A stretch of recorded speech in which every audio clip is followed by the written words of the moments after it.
Doctor Chinnamail Anji Reddy గారు ఉమ్మడి కరీంనగర్, ఆదిలాబాద్, మెదక్, నిజామాబాద్ పట్టభద్రుల బీజేపీ ఎమ్మెల్సీ అభ్యర్థిగా మీ మద్దతు కోరుతున్నారు.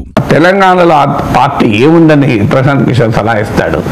తెలంగాణలో ఇప్పుడు ప్రశాంత్ కిషోర్ అడ్వైజర్ గా ఉండి టీడీపీని ఏమైనా తెలంగాణలో గెలిపిస్తాడా? ప్రశాంత్ కిషోర్ కాదు, అలాంటి వాళ్ళు ఒక 1000 మంది వచ్చినా తెలంగాణలో టీడీపీ గెలవదు. అవకాశమే లేదు, రాజకీయాలు మారిపోయాయి కదా. సో తెలంగాణలో అసలు పోటీ చేయలేని స్థితికి తెలుగుదేశం నెట్టివేయబడ్డాక నారా లోకేష్ వెళ్ళి ప్రశాంత్ కిషోర్ సలహా ఎందుకు అడుగుతాడు? ప్రశాంత్ కిషోర్ ఎందుకు సలహా చెప్తాడు? అందువల్ల ఇవన్నీ మీడియాలో వచ్చేటువంటి అర్థం లేని స్పెక్యులేషన్లు. ఒకవేళ ఇక నిజంగానే తెలంగాణలో పార్టీని ఉద్ధరించడానికి అసలు లోకేష్ మొదలు సమయం కేటాయిస్తున్నాడు తెలంగాణ పార్టీకి? చంద్రబాబు నాయుడు సమయం కేటాయిస్తున్నాడా? లోకేష్ ఎన్ని జిల్లాలు పర్యటించాడు తెలంగాణలో చెప్పండి నాకు.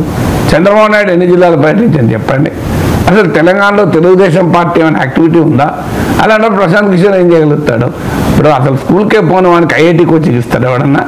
అందువల్ల బహుశా ప్రశాంత్ కిషోర్తో ఉంటే ఆంధ్రప్రదేశ్లో ఉండే రాజకీయాల గురించి చర్చించి ఉండాలి. నాకు కూడా సమాచారం ఏమి ప్రత్యేకంగా లేదు, కానీ తెలంగాణ గురించి ఉండదు, సీఎం డిప్యూటీ సీఎంల గురించి ఉండదు.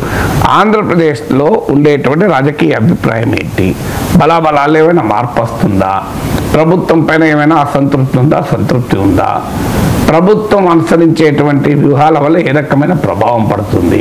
వీటిపైన ఏమైనా చర్చించి ఉండాలి, జనరల్ ఎక్స్చేంజ్ ఆఫ్ ఒపీనియన్స్ చేస్తుండాలి తప్ప స్పెసిఫిక్గా తెలంగాణ కొరకైతే ప్రశాంత్ కిషోర్ సలహాలు ఇస్తాడు తెలుగుదేశం కానీ నేను అనుకోను.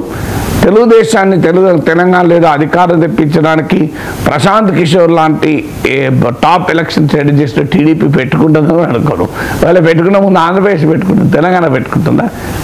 టీడీపీ ప్రియారిటీ తెలంగాణలో ఉంటుందా, ఆంధ్రప్రదేశ్లో ఉంటుందా? ఇక సీఎం డిప్యూటీ సీఎం అనేది that is not in the hands of Prashant Kishor. అది చంద్రబాబు నాయుడు ఎలక్టరల్ డెసిషన్.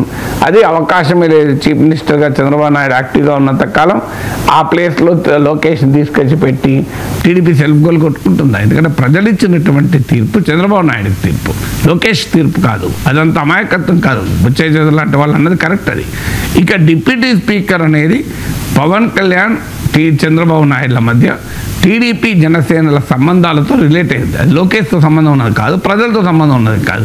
దాని ప్రశాంత్ కిషోర్ ఏం చెప్తాడు? ఒకవేళ అడిగితే ఏం చెప్తాడు? జనసేన మరి వదులుకోవాలనుకున్నప్పుడు చేయండి అంటాడు. ఇది ప్రశాంత్ కిషోర్ అవసరం లేదు, ఇది నాగేశ్వరనే చెప్తాడు. మీరు జనసేన అవసరం లేదు మాకు, జనసేనలు నొచ్చుకున్నా, జనసేన ఫీల్ అయినా ఏం కాదు, మేము బుల్లో చేస్తాం అనుకున్నారో చేస్తాం.